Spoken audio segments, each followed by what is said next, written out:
জাতীয় নাগরিক কমিটির সদস্য সচিব আক্তার হোসেন বলেছেন, ফেব্রুয়ারির মধ্যে আত্মপ্রকাশ করতে যাচ্ছে নতুন রাজনৈতিক দল। জুলাই অভ্যুত্থানের নেতৃত্ব দেওয়া বৈষম্য বিরোধী ছাত্র আন্দোলন এবং জাতীয় নাগরিক কমিটি মিলে একটি মধ্যমপন্থী রাজনৈতিক দল ঘোষণা করবে।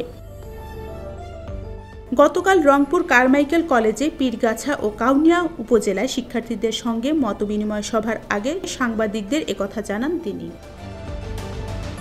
আক্তার বলেন, জাতীয় নাগরিক কমিটি ও বৈষম্য বিরোধী ছাত্র আন্দোলন দীর্ঘদিনের অপরাজনীতির বিপরীতে একটি নতুন রাজনৈতিক ভাষা নির্মাণের কাজ করছে। সেই ভাষার উপর ভিত্তি করে দেশের মানুষকে একত্রিত করার চেষ্টা করছি। দেশের মানুষের ভালোবাসা ও সমর্থন এই দলকে এগিয়ে নিতে ও কার্যক্রমকে গতিশীল করবে। তিনি বলেন, ছাত্র তরুণদের নেতৃত্বে নতুন এ দলটির নামকরণ এখনো চূড়ান্ত হয়নি। বিভিন্ন জায়গা থেকে এখন পর্যন্ত ১০০টিরও বেশি নাম প্রস্তাব এসেছে।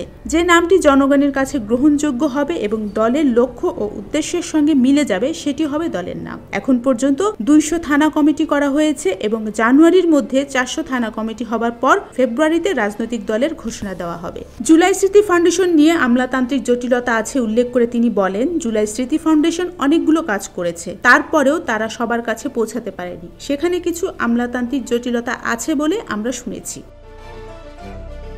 জুলাই স্মৃতি ফাউন্ডেশন যেন আমলাতান্ত্রিক জটিলতা থেকে বেরিয়ে এসে শহীদ পরিবার ও আহতদের কাছে তাদের ন্যায্য পাওনা পৌঁছে দেবে। জুলাই অভ্যুত্থানের ৫ মাস পরেও শহীদ পরিবার ও আহতদের এখন পর্যন্ত পুরোপুরি পুনর্বাসনের আওতায় আনতে পারেনি। এই ব্যর্থতার জায়গা থেকে সরকার যেন শহীদদের একটি পূর্ণাঙ্গ তালিকা করে। এছাড়া আহতদের ঘরে ঘরে গিয়ে চিকিৎসার খরচ পৌঁছে দেওয়া ও হাসপাতালে যারা চিকিৎসাধীন আছে তাদের প্রয়োজনে বিদেশে চিকিৎসার ব্যবস্থা করতে হবে।